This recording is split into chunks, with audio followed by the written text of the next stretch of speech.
see what's going on right now, ladies and gentlemen. I do. One of the things we promised ourselves is that we're going to get back to the essence in 2018 when it comes to this show. This show has reached phenomenal heights over the years, has helped launch the careers of many, many, many, many artists. And because that has become in popular demand, if you don't believe me, March 2nd, look at the new movie Death Wish starring Bruce Willis. We'll be all up in the movie. Ow. That's a slight stunt. Ow. Thank you. We traveled around the world, and as we travel, we got a little overwhelmed. But maybe I'm speaking for myself, and I'm thinking about the show over the holiday. I got to get it back to the essence. We got to get it back to the essence of how I met Heather B. on the world-famous Wake Up Show back in the 90s with Sway and King Tech and DJ Revolution. Yep. We got to get it back to the essence of what we do here when we cut out the fat around the lean meat and just get straight to the high-caliber meat. What's the best part of a cow, Heather B? I don't eat beef. The filet mignon. So what I decided to do is invite the filet mignon of MCs up here today. That's a big, big statement. Yeah. Oh, I'm hoping it is the filet mignon. It's a big statement. Yeah. Matter of fact, I'm gonna stop gassing until they show improve. But I know each every individual here today got bars. Yeah. I know that for a fact. And this is the first of its sort in 2018 type of cipher that we've done. Yeah, it is. So this will set the tone for the remainder of the year. Yikes. This year, we're going back to Wake Up Show tendencies, and we're not faking it. If we don't think it's good, we'll let them know. That's not what this is all about. I want to put Dame on the phone, on the mic real quick. Dame, what up, baby? What up, Dame? What's going on? You've seen Dame before. He's one of the co-founders of one of the illest collectives of MCs and artists that have come around in this generation. Remind me of the Rockets Records days, what these guys have been able to accomplish with their movement from Funk Volume. Give it up for my man Dame, man. What up, baby? Formerly of Funk Volume. Oh, shit, that's right.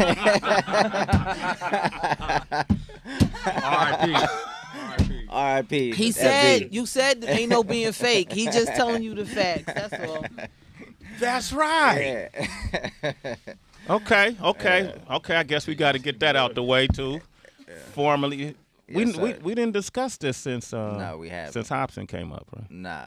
Okay. But I don't want to give that any light right now. I want the focus to be on these cats and the 1 week notice project that we working on. We can have lunch and discuss that. So I want to keep the focus on 1 week notice at the moment. I respect you. I respect that. I get it. That's a powder keg situation. And I'm not in it for that reason. I love all you do, so whatever that is. But we're going to have that lunch. For sure. At one point, you're going to have to get into it, though. Yeah. When you decide to, come see me.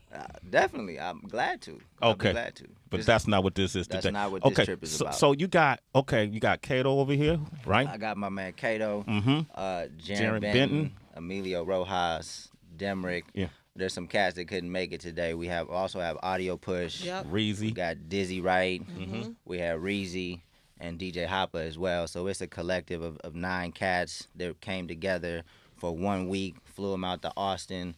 We just let the creativity clash, and they made a beautiful project. I think it's super dope. And it really was done in 1 week. So that's what we're celebrating. Just dropped in Friday, and they killed it. They killed it. I see this trend. Kato, maybe you could speak to this. I want to say, was it Zaytoven we had come up? Mm-hmm. And we talked to him about producing and making music. And one of the comments he made, if I can't feel it in 5 minutes, then it ain't good. Right. You know what I mean? He said that? I make my beats in 5 minutes, you know, and if I can't feel it in that amount of time, then it might not be on the right path. What's your feelings on that? Yeah, no, I agree. I mean, it's a vibe. When I start a beat, if I'm not feeling it, then I just move on to the next one. I don't like to linger on shit for too long. If I'm not feeling it, then I just move on. Do you come back to it maybe months later? Or yeah, I might come back to it and finish it or might not finish it. I mean, there's no formula to it. It's just, you just go off the vibe. Where you from? Atlanta. You're from Atlanta? Yeah. Okay. How did you get into producing? What was like the first instrument you picked up? I played drums. My dad got me in drum lessons early on. You know, so that was kind of my foundation. And then in college, I just started messing around with production and, you know, kind of snowballed from there. Snowball from there. 5 minutes to be, you know, forgive me, I'm old school. You know what I mean? You know, but that's 5 minutes. Well, it's just interesting because Jussie Smollett just left from here, and he was talking about a session. He spent a week with Swiss in the studio, and he said that Swiss actually sat for hours and days making music around it, and it was definitely didn't sound like 5 minutes. So I guess it's just for each producer, not a beat maker, but for each producer, there's a different process, you know. And I'm just trying to figure out, when did you decide that you weren't just a beat maker and rather than just being and you're a producer? I mean, I think all producers start as beat makers first, and then, you know, especially once I linked up with Jarren, that's when I kind of got more serious about the production game and started stepping it up and trying to help him like actually create songs, you know. So I think it just, you took the initiative to graduate from just being a beat maker. Yeah, and I think it also depends on like finding the right artist to work with, you know, because that has a lot to do with it. There's a lot of artists that I like, but might not have that creative, you know, energy in the studio. But, you know, again, when I met Jarren, like we just hit it off and just started making music. That's dope. For those who don't know, name a list of artists you've worked with. There's a lot. B.O.B. Obviously Jarren. I was signed to Funk Volume, so Hobson, Dizzy, Joyner Lucas, Token. A lot of people have been on the show. Yeah, you know? So he's one of us. That's why he's here. That's why he's here. We got the Mink Coke Killer with us too right now, man. What up, brother? We in here, man. How you doing, man? How y'all doing, man? Good to see y'all Man, again, good man. to see you. Happy fucking New Year. Man, same to you, Jarren. Every chance I get, I'm bigging this dude up too. Thank you, man. Yeah, I like, you know, when you guys came last time, y'all came and smashed it. You know, That's when Hobson put that challenge out there. Yeah, with The Damn. horseshoe game. the horseshoe game. Yeah, I remember that. Damn. Haven't seen you He since. got us into some shit. Who you think if you know, like I remember sitting with Jay-Z and Nas right after they went through their thing, and I sat down with them and asked them, who you think got who had the advantage, you know? Who you think got who in this one? I think we won. You think you guys won? Hell yeah. I went in. Yeah, you did. Yeah. I called some. Yeah, I went in. Yeah.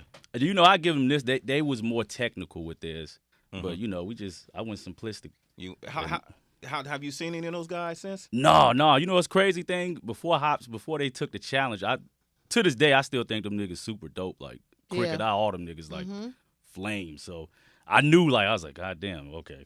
I knew it was gonna be, you know, some shit going up the horseshoe gang. Yeah. Okay. So let me ask you. So nobody's Funk Value no more? Nah, man. R.I.P. Yeah, R.I.P. So Funk Volume. Funk Volume is dead altogether? It's dead, man. I'm thinking about doing. I'm gonna try to put it together. I'm gonna give it like another 2 years.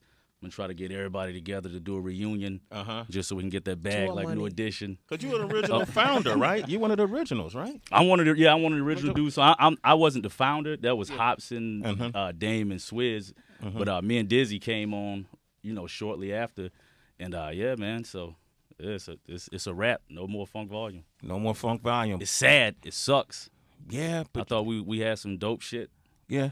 Well, you know, Master P brought No Limit back, so you never know. Yeah, All right, you never know. that's true. You're an ill ass MC, man. Thank you, bro. What you Thank looking forward to this year? I know you got the 1 week notice project, but We got the 1 week notice. I just want to say everybody on the 1 week notice, Spaz. The dope thing about that project is it's so many different types of styles as far as songs. It covers the, you know, if you want to hear some spitters, you got some spitters. You want to hear some turn up shit, you got that. We covered it all, and we did this shit in 1 week, and it came out dope. Up next for me and this dude working on a project. We don't have a name for it yet. And then I might do another Meat Coke Killer Volume 2. And Volume 2. Okay. shit, we just go see what this year take us, man. Okay, that's what's up, man. Look at Jarren Benton is back, Heather. Bam. He's back. Never left. Let's go to Philly. You're right. Let's go to Philly right now, man. Philadelphia right here. Young D is up in here. What up, man? How you doing, bro? Chilling, man. I'm happy to be here. It's my first time up here. Demrick. Yes, sir. What is that your real name? Yeah, that's my real name. Okay. Yeah, my mom's gave me that one. That's it. She don't really got a good answer for why she gave me that, too. I'm like, I hated it growing up, but I love it now. But I was like, Mom, why? She didn't really have an answer. She had no answer for Nah, that. she didn't really have an answer for that. I was thinking like that was like some ill tagger's name or something. Like No. you was tagging on the trains or something like Well, that. it's like the thing, like I say it twice, and you got to always say it twice. They're like, what's your name? And I'm like, oh, Demrick. They're like, what is it again? Demrick. And then they never forget it. Like, that's that boy right there. So, Demrick. Okay. I like it. It's unique. That wasn't your first name. That No, you my went by. first name, my first name in the rap game was Young D, yeah. I'm taking him way back. It's his Take first me time back, here. take me back, Time baby. to- Let's go. okay, And so he went from Young D to Demrick. Yes, yes. Okay, what made you do that? I mean, I think that it was really just at the time, I just was D. I didn't really have a rap name, you know. I just was trying to get on, so I just was always around Be Real, and I was rapping for him, and I started, and they was like, "Yo, you need a rap name," and I was the youngest person around, so they just called me Young D. It was easy, you know. So as I learned myself more as an artist and started working on music more, I just naturally became more comfortable with myself, and I was like, you know, what name is more unique than the one that my mom's gave me? So I was like, let me run with that one. You exhibit. Be Real at the Serial Killers. Yeah, Project. dropped 2 projects. Yeah, Yep. And all I could think is I didn't know you like I know them. of course. How lucky is this kid that he gets to work with these legendary It dudes? was dope. It came together so organically too, really. Because I started out as really just a hype man, backing them up, traveling with them, touring with them, and I ended up having a song. And so I was touring with Be Real and hype man for him, and then I was touring with Exhibit and hype man for him at the same time. So it just started coming together in the studio, and we started working on music together, and next thing you know, we had a project. And so I remember getting a phone call. Be Real's like, you know, we got enough songs to drop the project, let's do this. And so it was a game changer for me, because I was standing between 2 legendary MCs that you know have legacies and everything, and I knew people was gonna kind of be like, who is that? You know, Exhibit to Be Real and that other guy, you know. But for me, it was an opportunity to really showcase my talent and put my skill to the test around people that I really admired and looked up to. What did Be Real, like, did he offer you any legendary stories or moments or his thoughts on the game today? Yeah, well, he just always told me that the thing, it always goes in circles, so never chase it. That's what he told me. That was the real game that he always gave me. Is like, he seen the thing keep moving around, so that he says, stick to your guns, man. That's it. It always goes in circles, so never chase it. People laugh when I get all dramatic about these moments and shit, and there be sentences that's said that are like breathable moments. Yeah. That later in life it'll stick to you. I hear that shit when I hear it from the surface. That's why I repeat it. It always goes in circles, so never chase it. I like that. Demrick, welcome to the show. Hey, man, thank you. I appreciate it. Yeah, I'm gonna say to you what I don't have to say to these guys. These two been here before. They proved themselves. I want you to rap first. Okay, I'm ready. Okay, not yet though. We got a good friend of ours, man. Known this dude for years, man. Really good guy, man. Emilio Rojas is here, ladies and gentlemen. I tried to roll it. Emilio Rojas. It's all good, baby. What's up, guys? How y'all? I always try to roll the R though. Yeah, me too. I be stumbling over too, my boy. I used to get mad. Yeah, cause why? You don't My speak? Spanish is, I understand better than I speak, embarrassing. like a That's lot of us. embarrassing. You know what I mean? That's embarrassing. Hey, man, hey. I can roll the R, though. I could, you know. Yeah, but Yeah, listen, we can do Emilio it. Rojas. We could do it. I understand better than I speak. That's all. You know, understand like all better. of us, like all these like first generation.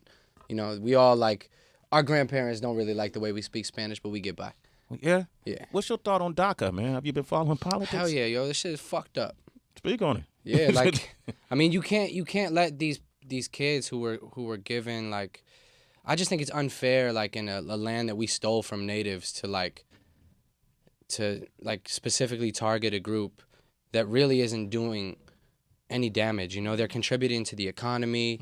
People are, you know, they're holding down jobs, they're spending money, and they're holding jobs that, like, people don't want to hold. And, like, these are little kids that were brought here. Like, this is a 2-year-old child sometimes who had no choice. Like, he didn't get to say to his mom or dad, like, nah, I don't want to come here because, like, you know, like, he didn't have that choice. And now we're going to take them and just kick them out of the only place that they've ever known. Like, that's fucked up. You know, and I think it shows, like, it's really exposed, like, a lot of, like, I feel like this country has a lot to learn, like, when it comes to, like, immigration and obviously race. Like, race in America is... That's crazy, right? Yeah, like, we still haven't learned shit. And, like, I'm pale as fuck, you know? Like, I'm super pale. So I have, like, a unique situation where, like, until you hear my name, like, I get to see both sides of the fence, you know? So, like, until you know my name is Emilio, like I might catch you saying some crazy shit, you know? So like I've been in the room and then I get the white dude treatment and then I get the Spanish dude treatment, both. Like every time I've ever been arrested, the shit hasn't happened until they see my ID.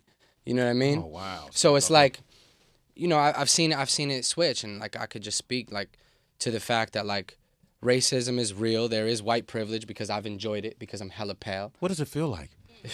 Yo, like the shit is real. Like I don't get followed in stores. Like I've been on the stoops with the homies and seen cops pull up on them, and if it was just me dolo, it wouldn't happen. You know, like that shit is real. So, you know, like I know it exists because I've enjoyed both sides. Like, well, not enjoyed one side, but I've enjoyed the other. Yeah. Because like I'm very fucking blanquito. You know, so, you know. I like how you put the Spanish. Yeah, I had to just in case people forgot. You know, I had to make sure. I like that, man. You're what I consider an established artist who have, you know, muscled his way through this game. You not necessarily ever had a big smash radio hit or anything like that, but I like pointing to artists like you when I'm talking to other artists and say there's levels to success. You could look at certain artists, Jarren Benton or Emilio Rojas, and these guys are on tour. You know, they got their merch. Maybe they're not making as much as Drake, you know, but who is? Number, you know, but you can still sustain a career, correct? Yeah, like I'm comfortable. I think, you know, my situation's a little different because I was over at Violator for a little bit, and you know, when Chris, you know, rest in peace, when all that happened, like it just like I kind of stepped back. So I'm like kind of like right now like trying to reemerge, I guess. Not reemerge, but I've been creating so much content and I didn't really know how to put it out. Like it kind of fucked me up a little bit, you know? So like when you think you have like all these opportunities and then like all of a sudden something like so tragic happens, you know, like it really changes your attitude. Like it was traumatizing for me, and like I can't imagine like the people that were like super close to Chris or like, you know, it was a crazy moment. So I personally just stepped back. And it took me a while to like get my confidence back up, to really feel like I was ready emotionally to put records out, because like, you know, like the music industry is hard, you know, like it ain't regardless easy. of like how people want to put up the facades or the fronts, like we deal with rejection every day, like hundreds of times. Like we have to deal with all these different personalities, and I'm not crying. I'm just like stating the facts, you know, like I signed up for it. I'm not complaining, but you know, you got to be at a certain point mentally to be able to handle it. And I had to make sure that I was. I mean, look what happened with Funk Volume. Yeah. I'm not, you know. I know. Facts. Shit happens, you know. Facts. Wasn't like that just a few years ago. Yeah. And that's not a knock on Funk Volume. We've seen this happen to Rockefeller. We've seen this happen. I can name a slew of, you know, labels and crews. Heather, you want to throw in? Everybody. Okay, everybody? Dipset, who, you know, it's the same. Everybody. The same I mean, thing. you could go back. You talking about EPMD. You can go back to the beginning of all of it. You Run know? DMC. Run DMC. Everybody. Grandmaster Flash and the Furious You Five. go. You wild this way right I now. went You go- deep? I went too you went deep? deep. Okay. But no, everybody. Lucille You go Ball through and it. Desi Arnaz. You know what?